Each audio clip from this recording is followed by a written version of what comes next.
अस्सलाम वालेकुम everyone, this is me Akbar. Hopes आप सब लोग ठीक होंगे और मेरी वीडियोस आपको पसंद आ रही होंगी। आज हम साइकोलॉजी की लेसन नंबर 7 करेंगे।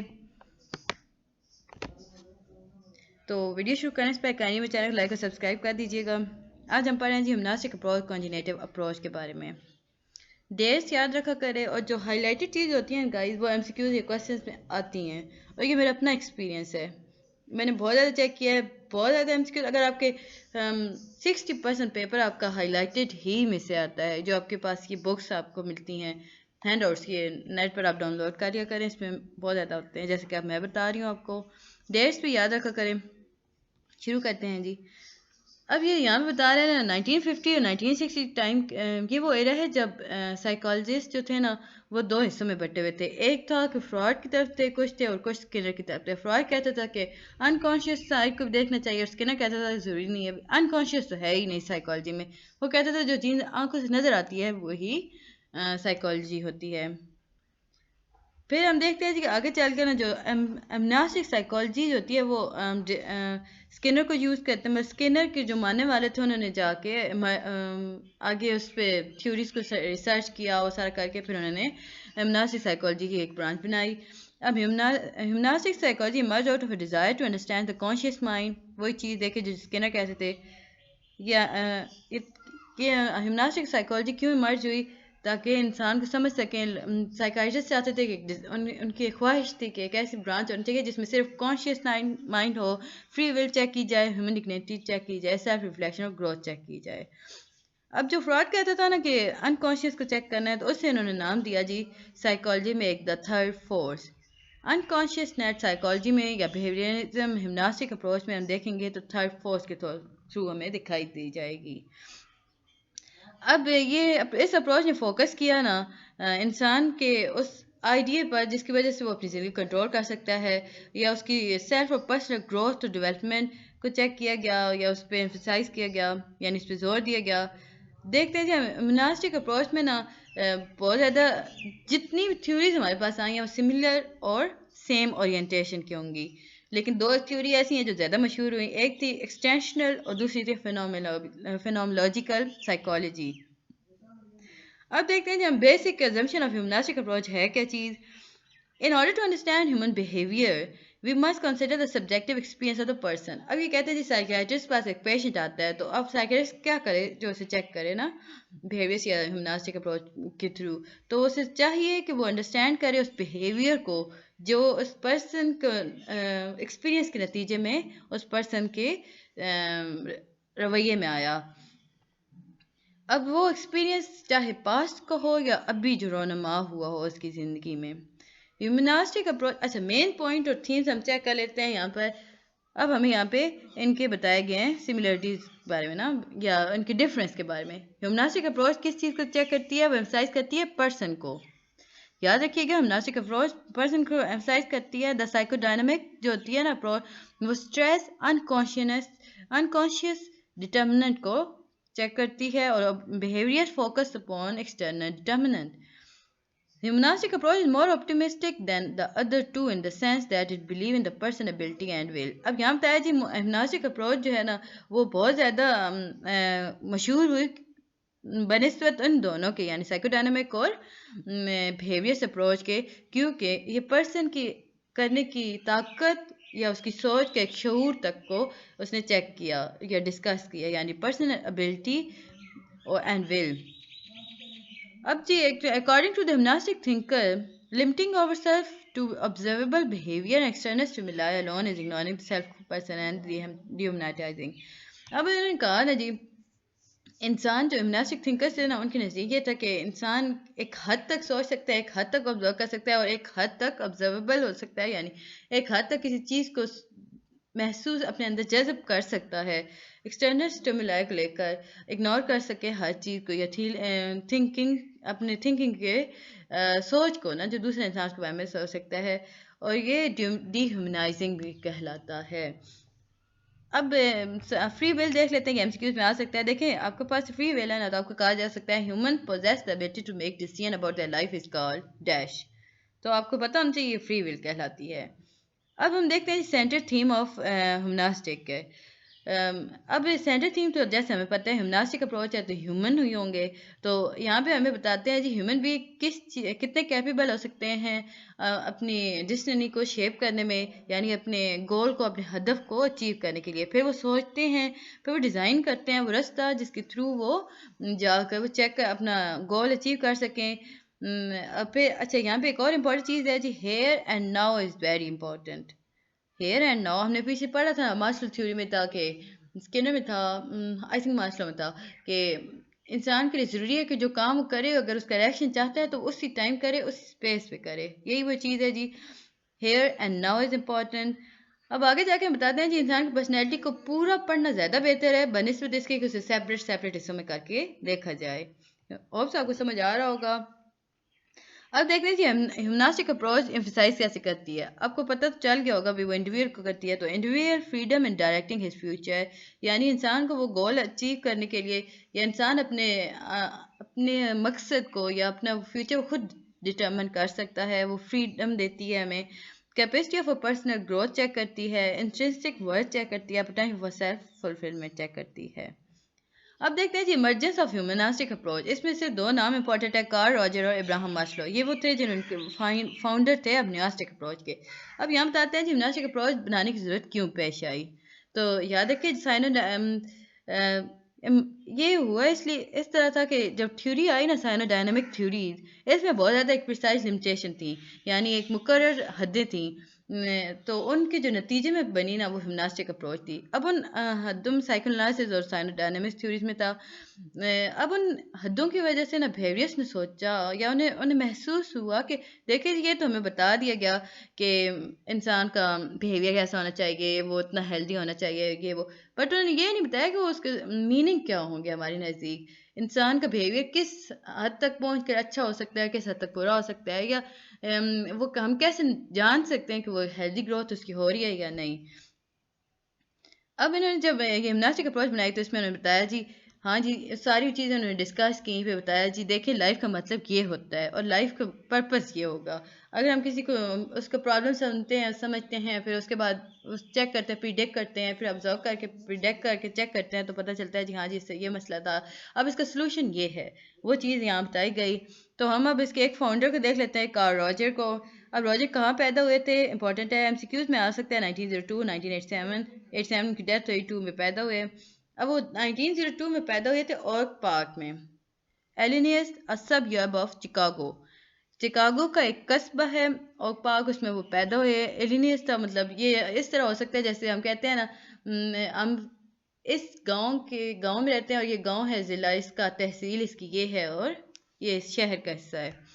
He went a strict upbringing। अच्छा, ये जो थे ना, इनकी परवरिश जो हुई थी वो एक स्ट्रिक्ट अपब्रिंगिंग हुई थी, मतलब उनके काफ़ी सख्त माहौल था। इसकी वजह जिसके नतीजे में ना वो जब बड़े हुए तो वो एक खुद मुख्तार और सेल्फ डिसिप्लिन इंसान के तौर पे हमारे सामने आते हैं। शुरू में वो जी उन्होंने दाखिला लिया था एग्रीकल्चर मेजर में यूनिवर्सिटी ऑफ विस्कॉन्सिन में। याद रखिएगा किस यूनिवर्सिटी में एडमिशन लिया था, यूनिवर्सिटी ऑफ विस्कॉन्सिन में। और वो एग्रीकल्चर मेजर में थे, लेकिन थोड़े अर्से बाद उनका इंटरेस्ट रिलीजन में पैदा हो गया, तो वो उन्होंने वहाँ से स्विच किया क्लिनिकल साइकोलॉजी में। याद रखिएगा उन्होंने कहाँ स्विच किया था, क्लिनिकल साइकोलॉजी में, प्रोग्राम ऑफ कोलंबिया यूनिवर्सिटी पे। वो एक clinical psychology programme of Columbia university में स्विच कर गए और फिर वहाँ से उन्होंने पीएचडी रिसीव की अपनी 1931 में। गाइस हम अब यहाँ तक पहुँचे हैं, देख रहे हैं जितने थ्योरिस्ट थे उन्होंने 1930-31 के अप्रॉक्स में अपनी पीएचडी रिसीव की थी। तो याद रखिएगा आपके पास जितने भी आएंगे ज़्यादातर के एमसीक्यूज़ का आंसर आपको 31 ही मिलेगा। एक दो होंगे वो आप चेक कर लीजिएगा कौन से हैं जो 30 में थे। One of the founder of humanistic approach, जैसे मैंने आपको बताया कि वन ऑफ द फाउंडर थे हिम्नास्टिक अप्रोच में। अच्छा, ये 20वीं सदी के ना बहुत असर रखने वाले थेरेपिस्ट थे। अब अब इनकी जब डेथ हुई ना तो रिसर्चेस की गई तो पता चला जी रॉजर तो अपने जो अंडर काम किया करते थे ना थेरेपिस्ट, उन पर काफ़ी ज़्यादा असर रखा करते थे। और ये असरात फ्रॉड तक भी पाए जाते हैं। अब रॉजर अप्रोच क्या चीज़ थी, ये एक क्लिनिकल थ्योरी थी based on years of a Roger experience dealing with his client। अब ये वो थ्योरी थी ना जो क्लिनिक में उन्होंने टाइम गुजारा था ना अपने क्लाइंट को चेक करते हुए, उस एक्सपीरियंस के बेस पर ना रॉजर जो अप्रोच उन्होंने अपने दी थी।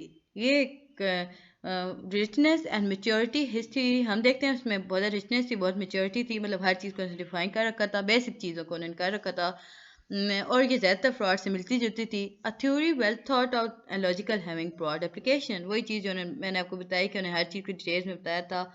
अच्छा, अब हम देखते हैं जी इसके मेन पॉइंट इसका ये है, ये थ्योरी जो एम्फसाइज करती थी सिंगल फैक्टर यानी फोर्स ऑफ लाइफ के बारे में। Roger had the person-centered approach since the person was the main figure of importance. Roger के नज़दीक इंसान एक मेन फिगर था इम्पोर्टेंस का। उसको यकीन था कि most powerful human drive is the one two become fully functioning. इनके नज़दीक था जो इंसान एक बहुत पावरफुल है, वो इंसान है जो हर फन मौला है, यानी उसके पास हर काम करने की ताकत रखता है। अब फुल फंक्शनिंग चीज़ क्या है, इसकी डेफिनेशन हम देख लेते हैं जी। A person become all that he और शी इज़ कैपेबल ऑफ, यानी हर वो काम कर सके जो वो करना चाहता है। ये भी एमसीक्यूज आ सकता है आपके पास, आपको कहा जा सकता है dash a person becomes all that he और शी इज़ कैपेबल ऑफ, तो आप लिखेंगे फुल फंक्शनिंग। अब इसके हम एक्सपीरियंस चेक करते हैं। To be fully functioning mean experiencing optimal psychological adjustment, optimal psychological maturity. बस इसमें इतना ही ज़्यादा आप दे सकते हैं, इससे ज़्यादा इतना इंपॉर्टेंट नहीं था, वही चीज़ है। मेन कॉन्सेप्ट देख लेते हैं। अच्छा गाइस, अब आपके ज़्यादातर एमसीक्यूज इंशाल्लाह ताला इसी में से आएंगे। देखें, ये डेफिनेशंस हमें मिलती हैं। अब इन डेफिनेशन में हाईलाइटेड भी हैं, डेफिनेशंस भी हैं। एमसीक्यूज भी बन सकते हैं, शॉर्ट क्वेश्चंस लॉन्ग भी बन सकते हैं। लॉन्ग इतने के 5 मार्क्स के होते हैं, वो आपको कहते हैं जी फलानी चीज़ आप डिफाइन कर दें और साथ एक एग्जांपल दे दें, तो आपको आना चाहिए, आपका कॉन्सेप्ट क्लियर होगा ना, तो आप कर सकते हो, आपको याद होगा जी ओके इसका ये था, तो हम अपने आप से बना के बता सकते हैं। बस लिखा सही करें, स्पेलिंग सही यूज़ किया करें, एक प्रॉपर लफ्ज़ बनाया करें या प्रॉपर लाइन बनाया करें, वो टेढ़ी मेढ़ी ना कर दिया करें। कहीं एज आता है तो आप एट लिखते हैं वहाँ, ये इस तरह ज़रा इंग्लिश के आप चेक कर लिया करें। अच्छा जी, अ सेल्फ, अब सेल्फ में क्या होता है जी, a fluid perceptual structure based on one's experience of one's own being. Self वो चीज़ होती है ना जी, एक ऐसा परसेप्चुअल स्ट्रक्चर होता है जो हम अपने एक्सपीरियंस पे, जो हम खुद एक्सपीरियंस करते हैं, उससे कहा जाता है। आइडियल सेल्फ क्या चीज़ है, वो गोल, वो एस्पिरेशन जो हम सेट करते हैं अपने लिए, उसे आइडियल सेल्फ कहा जा सकता है। फिनोमिनल फीड वो होता है परसेप्शन जो हम दुनिया को देखते हैं, कि ख़ास इंसान का एक ख़ास परसेप्शन जो वो दुनिया को लेके महसूस करता है। Actualising tendency and initiate drive reflecting the desire to grow, अब वो ख़ास ताकत जो हम महसूस करते हैं अपनी ख्वाहिश को बढ़ाने के लिए, उसे डेवलप करने के लिए, और या अपनी कैपेसिटी को इन्हांस करने के लिए, वो ताकत, उसे हम कहते हैं actualising tendency. Need for positive regard, social contact like love, अब नीड, चले ये तो सिंपल है ना, आप सबको समझ आ ही गया होगा। कंडीशन फॉर ऑफ वर्थ है restriction impose on self expression in order to earn positive regard. Condition of worth में हम देखते हैं जी वो रिस्ट्रिक्शन जो हम अपने ऊपर रखते हैं ताकि हम उसके बाद हासिल कर सकें एक अच्छा इनाम, यानी पॉजिटिव रिफ्रेश रिगार्ड, सॉरी। आगे हम देखते हैं जी डिफेंसेस। अब in case of any incongruity between one's the ideal and the real self defense developed. Roger talk about only 2 defenses. याद रखिएगा सिर्फ 2 डिफेंसेस के बारे में रॉजर्स ने बात की थी, एक डिनाइल था और एक था परसेप्चुअल डिसऑर्डर। अब हम देखते हैं डिस्टॉर्शन, सॉरी। डिनाइल होता क्या है, denial her blocking out the threatening situation all together. Denial also include word fraud का रिप्रेशन, हम पढ़ा था ना रिप्रेशन फ्रॉड की थ्योरी में, यानी हम एक चीज़ करके उसके बाद हम उसको ऑन नहीं करते। जब हम देखते हैं ना जी हाँ जी ये तो हमारे लिए ख़तरा हो गया है, तो हम झूठ बोलना शुरू कर देते हैं, उसे हम डिनाइल कहते हैं, ऑन नहीं करते। ओके जी ये तो इसकी वजह से हुआ था, तब ऐसे हुआ। हमने उसमें रिप्रेशन में देखा था कि उसने शादी, एक आदमी दूसरी शादी की, तो उसने उसका बेस ये बनाया कि जी मेरी पहली बीवी मुझसे लड़ाई करती थी, सो मैं दूसरी शादी कर ली है। अब देखते हैं परसेप्चुअल डिस्टॉर्शन। अब ये फ्रॉड के थ्रू था रेशनलाइजेशन, हो आपको याद होगा, री interrupting the situation that it appear less threatening. अब ये जो इस तरह था कि भाई रेशनलाइजेशन टाइप चीज़ थी फ्रॉड की, जैसे उसने कहा था कि उसकी एग्जांपल हम रुके हैं, इसकी एग्जांपल थोड़ी सी मिस हो रही है पर बहुत भी जाना पड़ेगा। चलो आप इसकी एग्जांपल रैशनलाइजेशन में देख लीजिएगा। ये अपनी सिचुएशन को इस तरह का कंट्रोल करना कि उसके बाद वो यानी इस तरह झूठ बोलना कि आपको मार का खतरा आप पर ख़त्म हो जाए। न्यूरेटिक्स है जी, आगे हम देखते हैं। ये एक पार्ट है रियल और आइडियल के दरमियान। न्यूरेटिक क्या है? एक पार्ट है from the real and the ideal. Real और आइडियल के दरमियान में एक छोटा सा हिस्सा है जिसे न्यूरेटिक कहा जाता है।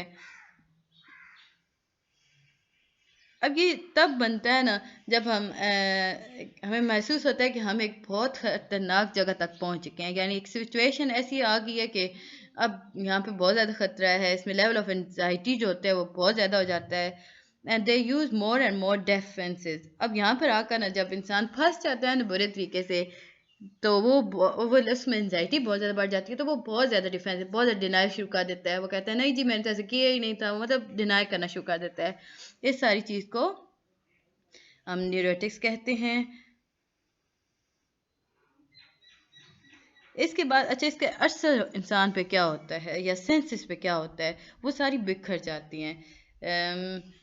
अब वो जब घबराना शुरू, अब किसी मुजरिम को चेक करेंगे या किसी चीज़ को भी जो गलत काम कर चुका है ना, तो अगर उसकी चोरी पकड़ी गई है ना, तो वो बहुत ज़्यादा घबराना शुरू कर देगा, उसमें एंजाइटी आ जाएगी, वो हर बात पे वो शाउट करना शुरू कर देगा। इसका नतीजा क्या होगा? वो अपने आप को मतलब वो अपनी पर्सनैलिटी शैटर कर देगा, उसके अंदर टूट फूट स्टार्ट हो जाएगी, वो उसका बिहेवियर जो होगा वो लैक करेगा कंसिस्टेंसी को। देखें ये कार्ल रॉजर्स साइकोथेरेपी चीज़ क्या थी? Carl Rogers is best known for his contribution therapy known as person-centered, client-centered therapy, non-directive therapy. याद रखिएगा इसकी थेरेपी कौन सी थी? या personal centred slash client centred therapy slash non directive therapy. ये तीनों जी इसके नाम है, मतलब एक ही चीज़ है, बस के तीन नाम तय गए हैं। अब इन तीनों को कंबाइन करके उन्होंने बता दिया जी रॉजियन therapy. His main technique is reflection. इसकी main technique क्या थी? Reflection, mirror of emotional experience, aim of therapy to help person grow and self-actualize. अब ये इंसान को रिलीफ दिया करता था, इसकी main therapy aim ये था थेरेपी का। अब उसकी क्वालिटी तीन ये थी: concurrence, genuine honesty with the client, empathy, the ability of feel what the client feel, respect, acceptance toward the client. Abraham और हॉरल्ड मस्लो। अब हम जी मैस्लो को पढ़ेंगे। ये दूसरे थे उनके ह्यूमनिस्टिक अप्रोच के फाउंडर, अमेरिकन साइकोलॉजिस्ट थे। इन्होंने ह्यूमनिस्टिक अप्रोच में बहुत ज़्यादा काम किया। Give comprehensive theory of motivation, इन मोटिवेशन नाम की थ्योरी दी थी, कम्प्रिहेंसिव थ्योरी दी थी। Found the prevalence psychology to be too systematic and negatively oriented. Key point थे मैस्लो थ्योरी के: psychology and psychologist should look at the positive side of human behaviour. अब इन्होंने कहा ना जी देखिए साइकोलॉजी और साइकोलॉजिस्ट को हमेशा पॉजिटिव बिहेवियर देखना चाहिए ह्यूमन बीइंग का।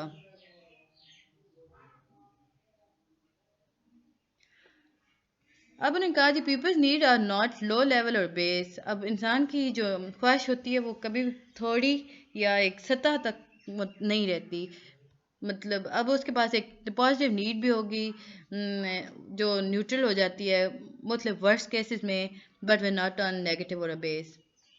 इनका इंसान पैदाइशी बुरा नहीं होता, उसके पास अब इसकी मेन यही था कि इसमें वो बुरा नहीं होता, उसके पास एबिलिटी होती है। कुछ ऐसे ख़राब हालात हो जाते हैं, वर्स्ट केसेस हमारे सामने आते हैं जिसमें वो जो अच्छा करने की उसकी एबिलिटी होती है वो बहुत कम हो जाती है, बट वो ख़त्म नहीं होती। अब मैस्लो हायरार्की ऑफ नीड क्या थी? बेसिकली स्टेज थ्योरी इसमें ये थी जी, बेसिकली स्टेज थ्योरी था ये। इनकी नीड थी ना, the need at one level had to be met in order for one to move on the higher order. अब वो एक ऐसा हिस्सा जिसमें हम कह सकते हैं भाई एक स्टेज थ्योरी थी ना, और उसमें एक ऐसा लेवल जिस पे हम चाहते हैं कि एक इंसान चाहता है कि वो उससे भी आगे बढ़े। अब यहाँ पे मैं आपको एक इसकी एग्जाम्पल ये दे सकती हूँ, अगर आपको आपके पास थोड़ी सी दौलत आ गया, आप चाहेंगे इससे ज़्यादा वो जो स्टीम नीड होती है ना, वो चीज़ थी यहाँ पर हमारे पास। The need at the lowest primary base level are the psychological need. जो सबसे छोटी नीड होती है वो साइकोलॉजिकल नीड होती है, जो हाईएस्ट नीड होती है वो सेल्फ एक्चुअलाइजेशन नीड होती है। अब देखते हैं जी सेल्फ एक्चुअलाइजेशन का मतलब क्या था। एमसीक्यूज में आपको ये सारी चीज़ आती है। Most advance human need based on the desire to grow and utilise one potential up to the optimal level. वो एडवांस ह्यूमन नीड जो बेस करती है इंसान के डिज़ायर करती है उसके बढ़ने को और अपनी पोटेंशियल को ऑप्टिमल लेवल तक ले जाने के लिए। अब जी उन्होंने एक डायग्राम दी थी सबसे पहले हम देख लेते हैं साइकोलॉजिकल नीड है, फिर सेफ्टी नीड आती है, फिर लव एंड बिलोंगिंगनेस नीड आती है, फिर स्टीम नीड आती है और सेल्फ एक्चुअलाइजेशन नीड होती है। अब मेटा नीड्स और डेफिशिएंसी नीड में हमें फ़र्क बताया गया। मेटा नीड्स क्या चीज़ होती हैं, ये देखें, आपको जितना भी मैं बता रही हूँ हाईलाइटेड, आप इनको बहुत गौर से समझिएगा, देखिएगा और याद रखिएगा, ये आपके एमसीक्यूज़ में आएगा। Based on a desire to grow rather than of meeting a deficiency express a need for self actualization। अब ये जो होती है ना, ये वो ख्वाहिश है जिसे हम सिर्फ पूरा करना चाहते हैं, इसकी हमें ज़रूरत नहीं होती, बट हम चाहते हैं कि हम ये इसे पूरा कर लें। वही दौलत वाला कर ले तो आप चाहते हैं आप अमीर तरीन हो जाए, हालांकि आपको पैसे की नहीं ज़रूरत है, बट यू हैव टू। फिर आगे हम देखते हैं जी डिफिशिएंसी नीड क्या है। The absence of the underlying requirement trigger that these need. अब ये वो एब्सेंस है अंडरलाइंग रिक्वायरमेंट जिसकी वजह से ये नीड ट्रिगर करती है। अब ये इंसान की एक ख्वाहिश होती है जो उसके अंदर होती है, जैसे वो चाहता है कि उससे कोई प्यार करे, कोई उसे अच्छी बात बताए, मतलब इस तरह की नीड्स जो होती हैं वो डिफिशिएंसी नीड में आ जाती हैं। Interaction and need for behaviour देख लेते हैं जी। साइकोलॉजिकल नीड हमारे पास क्या होगी जी, फुलफिल थ्रू हंगर फूड। अब ये फुलफिल कैसे, साइकोलॉजिकल नीड चीज़ क्या है, जैसे हमें भूख लगी है तो वो कैसे ख़त्म होगी, हंगर से, सॉरी हमें भूख लगी वो कैसे ख़त्म होगी, फूड पर। पैथोलॉजी एसोसिएटेड, यानी अब इसमें एक हद एनोरेक्सिया की भी आती है, यानी अब हमें नीड तो है बट हम अगर इसकी स्टीम पे जाएंगे ना तो हम बहुत ज़्यादा खा लेंगे, जैसे एनोरेक्सिया कहा जाएगा। फिर आते हैं जी हमारे पास सेफ्टी नीड, ये कैसे फुलफिल की जाती है, ये प्रोफेशन या जॉब के थ्रू हम पैसे अर्न करते हैं तो हम सेफ हो जाते हैं। अब इस नीड का भी ना हम पर बुरे असरात होते हैं, अब उसे क्या कहा जाता है, उसे फोबियाज कहा जाता है। याद रखिएगा, ओवर ईट करेंगे तो एनोरेक्सिया हो जाएगा, food poisoning, some type of this. और फिर सेफ्टी नीड जब हम देखते हैं तो हम एक जॉब करते हैं, हम पैसे कमाना चाहते हैं और एक हमें फोबिया हो जाता है। इसकी जो वर्स्ट फॉर्म है पैथोलॉजी एसोसिएटेड जो है उसकी वर्स्ट फॉर्म होती है वो फोबिया हो जाएगा। अब लव और बिलोंगिंगनेस जो होगा इसका फुलफिल्ड होगा मैरिज, फ्रेंडशिप, और इसकी पैथोलॉजी होगी ना, मतलब इसका वर्स्ट तीन जगह जो होगी ना वो एंटी सोशल पर्सनैलिटी हो जाएगा। स्टीम नीड जो होती है ये फुलफिल्ड होती है अवार्ड से, ऑनर से, स्कॉलरशिप से। अब इसके आखिरी हद क्या होगी, डिप्रेशन। सेल्फ एक्चुअलाइजेशन नीड जो फुलफिल होगी पेंटिंग से। मुख्तलिफ लोग जो होते हैं वो मुख्तलिफ नीड्स रखते हैं, तो वो पेंटिंग हो सकती है, मे बी वो राइटिंग हो सकती है, उससे सिंगिंग हो सकती है। अब इसकी वर्स्ट फॉर्म क्या होगी, वो तन्हाई में चले जाएंगे, आइसोलेशन में आ जाएंगे, एलियनेशन हो जाएंगे, साइनिसिज्म हो जाएंगे।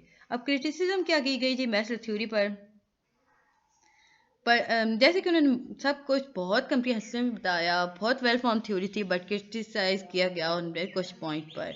अब जी उन्होंने कहा ना, can we actually for our case distribute nearly over these needs, these are little empirical evidence to support Maslow way of ranking need। अब उन्होंने कहा ना, देखिए जी हर इंसान की ये तो नीड नहीं हो सकती ना, मे भी किसी को नहीं चाहिए दोस्ती नहीं चाहिए, maybe they don't want to paint, right, for relaxing themselves. So उन्होंने कहा जी देखें ये तो नहीं हो सकता ना, सो उन्होंने क्रिटिसाइज किया उन पर। अब जी पॉजिटिव साइकोलॉजी की एक्सटेंशन देख लेते हैं जी। एक्सटेंशन साइकोलॉजी है जीन पॉल स्टायर रोल में फ्रैंकलिस लोगोथेरेपी है, और पॉजिटिव साइकोलॉजी है मार्टिन सेलिगम की। अब कॉन्जिनेटिव अप्रोच की तरफ हम बढ़ते हैं जी। 1920 से 1960 तक बिहेवियर, वही चीज़ यूनाइटेड स्टेट में जो बिहेवियर्स थे वो डोमिनेट करते थे साइकोलॉजी को। याद रखिएगा 1920 से 1960 के दरमियान ऐसा एक एरा है जिसमें जो बिहेवियरिज्म था ना, बिहेवियरिज्म डोमिनेट करता था साइकोलॉजी को यूनाइटेड स्टेट में। Eventually however psychology began to move from away from strict behaviourism. आहिस्ता आहिस्ता ऐसा हुआ कि साइकोलॉजिस्ट थे जो वो स्ट्रिक्ट बिहेवियरिज्म से दूर हटना शुरू हुए, वो ज़्यादा उनका इंटरेस्ट पैदा होना शुरू हुआ कॉन्जिनेशन पर।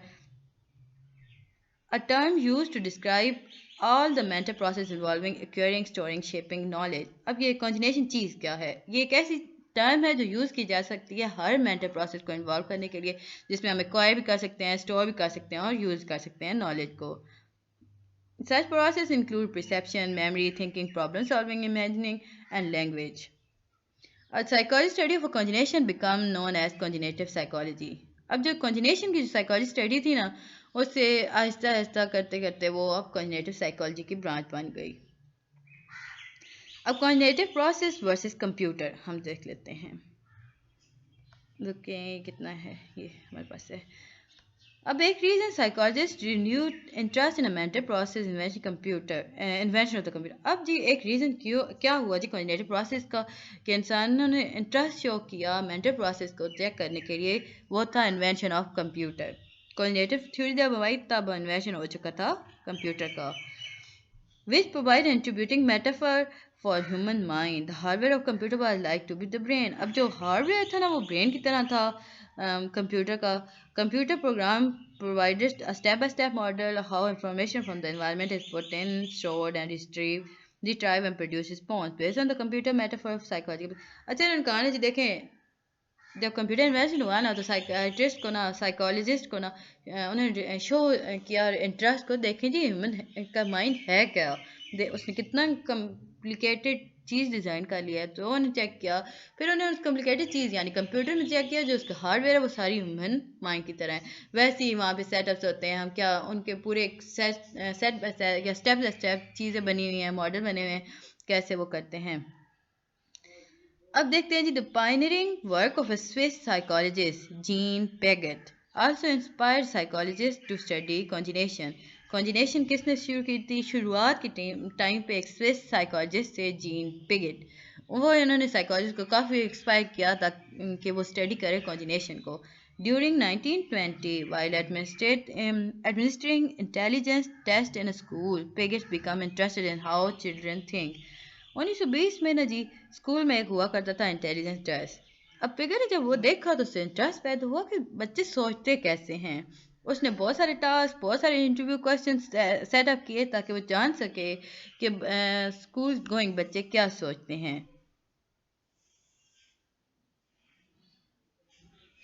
The cognitive revolution also gained momentum from development in the study of a language. अब cognitive revolution की वजह से study of a language की डेवलपमेंट बेहतरीन हो सकी या अच्छी हो सकी। अब बिहेवियर्स जो थे, B.F. Skinner had claimed that language is acquired according to the law of operant conditioning in much the same way the rats learn to press bar for the food parallel. अच्छा, हमने Skinner का theory पढ़ी थी ना, उसमें Skinner ने कहा था ना कि देखिए जी एक ख़ास तरीके से इंसान सीखता है या कोई भी चीज़ सीख सकता है। अब उसने कहा देखिए जी मैंने चूहों को एक डब्बे में बंद कर दिया, वहाँ पे मैंने 2 स्विच लगाए, एक स्विच को अगर प्रेस करेंगे तो खाना मिलेगा, दूसरे करेंगे तो नहीं मिलेगा। तो वो सारा कुछ इसमें दिया। अब अमेरिकन लिंग्विस्ट थे ना, इनका नाम था नोम चॉम्स्की। क्या नाम था इनका? नाम था नोम चॉम्स्की। ये वो थे जिन्होंने स्किनर को ना चार्ज किया, यानी उस पर सर्च की, उन्होंने कहा स्किनर तो गलत कह रहा है, ऐसे तो हो नहीं सकता। चॉम्स्की ने स्काई ने किया क्या कि उसने देखा कि बहुत से बच्चे जो है ना मुख्तलिफ जगहों से आए, वो एक दूसरे के साथ आराम से बात कर रहे हैं, एक हम उम्र हैं, वो आराम से बात करते हैं, वो हर चीज़ को ऑब्जर्व कर रहे हैं, वो ठीक काम कर रहे हैं। According to Chomsky the human capacity of learning language is initiate, यानी उसने कहा देखिए जी इंसान की जो सीखने की ज़ुबान सीखने की ताकत है वो मुख्तलिफ हो सकती है। He theorised that the human brain is hardwired for language as product of evolution. उसने बताया देखें जी इंसान का जो दिमाग है वो हार्डवायर्ड है लैंग्वेज को सीखने के लिए, as compare to the evolution, यानी for the product of evolution, evolution कायम करने के लिए। अब देखिए पाकिस्तान से कोई अमेरिका जाएगा तो जाके इंग्लिश सीखेगा, उसका दिमाग सीखेगा ना ताकि वो आगे बढ़ सके। By pointing to the primary importance of biological disposition in the development of language, Chomsky theory dealt a serious blow to the behaviorist assumption that all behaviors are formed and maintained by reinforcement. अब जब Chomsky ने जी दी theory तो इसने psychology की दुनिया में तहलका मचा दिया। अब हर वो साइकोलॉजिस्ट जो बिहेवियर से सोचता था कि देखिए जी एनफोर्समेंट यानी दबाव पैदा करने से अगला इंसान सीखता है, तो उस थ्योरी को उसने बिल्कुल हिला के रख दिया। अब conjugation mean the known knowledge और द प्रोसेस। अब कंजुगेशन के मीन का यहाँ बता रहे हैं जी द नोन नॉलेज और the process of knowing. Conjugative approach emphasise on, ये किसको एम्फसाइज करता है? Thoughts, feeling, thinking, value, expectation, accept of factor that determine the personality of the individual. Main emphasis इसके देख लेते हैं जी। अब इन्होंने बताया ना इनका फोकस इन्होंने किस पे किया था? रिमेंबर पर। How information processing taking place process is how decision making appraisal are done. Unlike the previous approach, this theory gave an importance to both internal state of person as well as environmental event. Internal events are referred as the mediators and meditation process. वो योगा और ये सारा कुछ इसी theory का था. Cognitive approach mainly focus on emotion, social behavior modification. Cognitive approach include the elements of psychology, linguistic, computer science and psychology, thus called as hybrid science. Definition है जी hybrid science की, तो याद रखिएगा. एलिमेंट ऑफ कॉन्जिनेटिव, यहाँ पे हम diagram लिख रहे हैं. इंटरनल वो तो हम पढ़ चुके हैं, यानी उसने इंटरनल कॉन्जिनेटिव मॉडल में उसने इंटरनल और एक्सटर्नल दोनों को चेक किया था. Experiments on a German scientist. अच्छा, experiments on apes by German scientist. ये एप्स जो होते हैं ये बड़े वाले होते हैं, वो आप लोगों ने वो देखो द प्लैनेट्स ऑफ एप्स, ये वो चीज़ होते हैं, वो क्या उन्हें कहते हैं, चिंपैंजी, जो बहुत बड़े बड़े चिंपैंजी होते हैं, समझदार होते हैं. अब जर्मन साइंटिस्ट जो थे ना, उनका नाम था